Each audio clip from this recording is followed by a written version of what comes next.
Vamos seguir com a leitura do livro Liceu da Mediunidade, Carlos Bacelli, Paulino Garcia. Recanto Aprazível.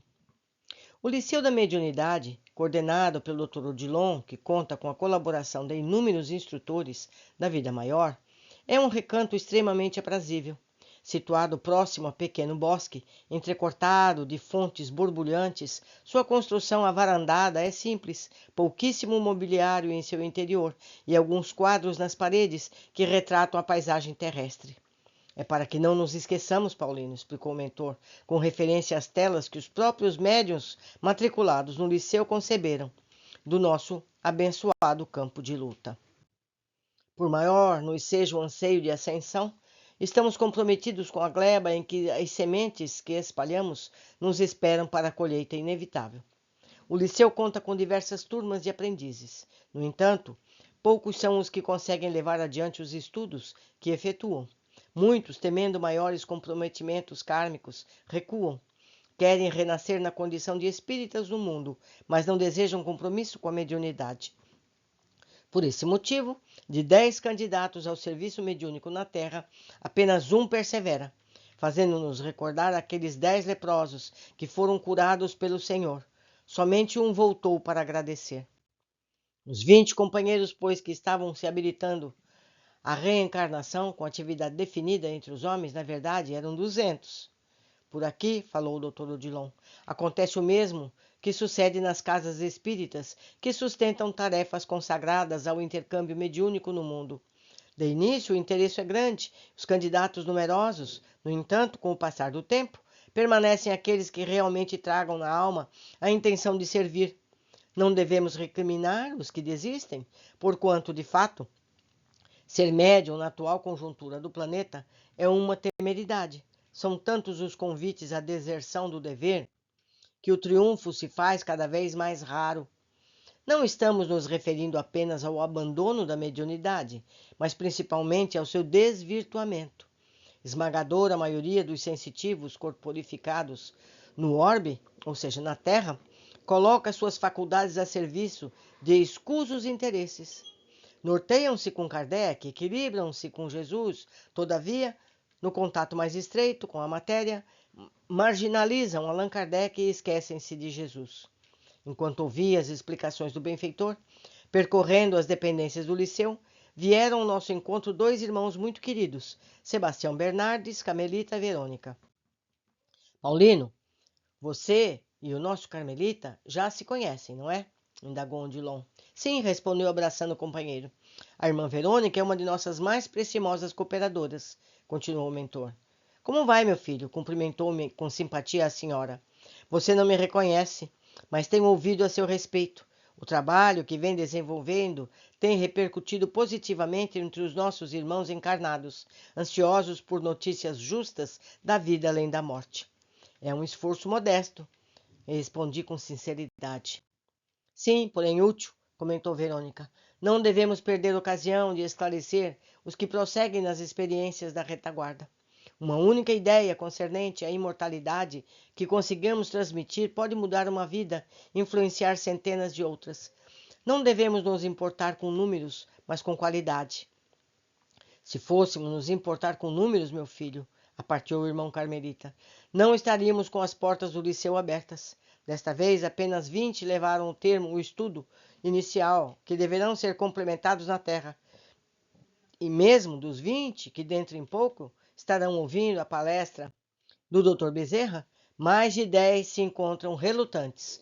Não retrocederam, mas a probabilidade de que venham a perseverar é mínima.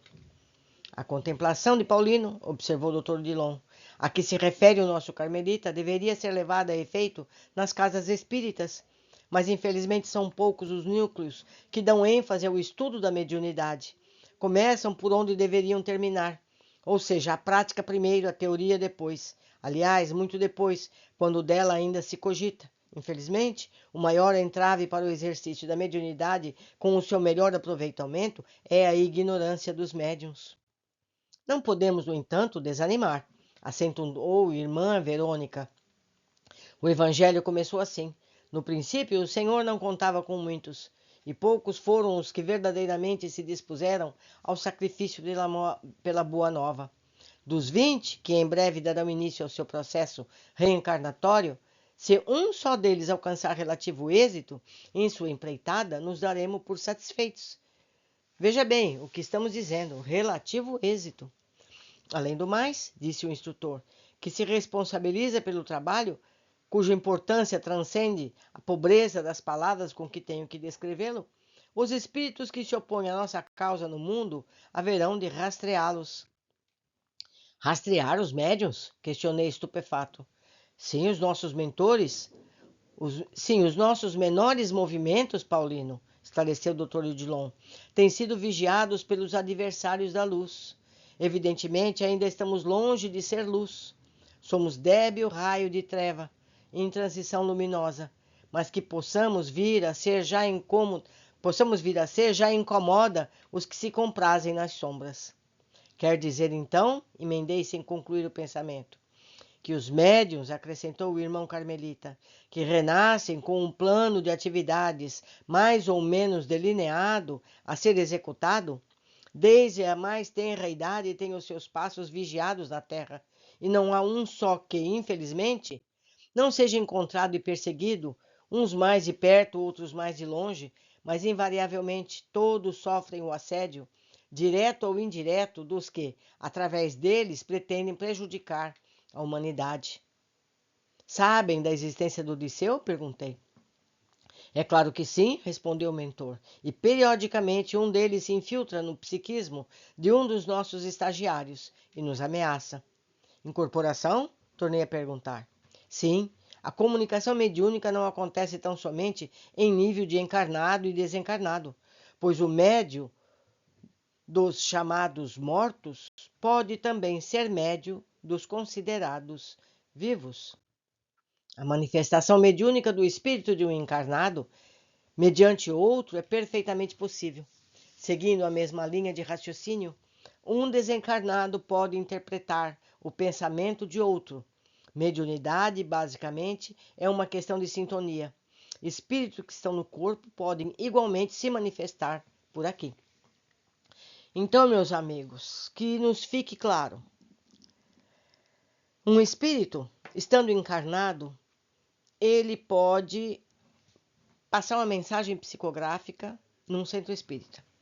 Durante o sono, durante um tempo de vigília, ele pode fazer isso.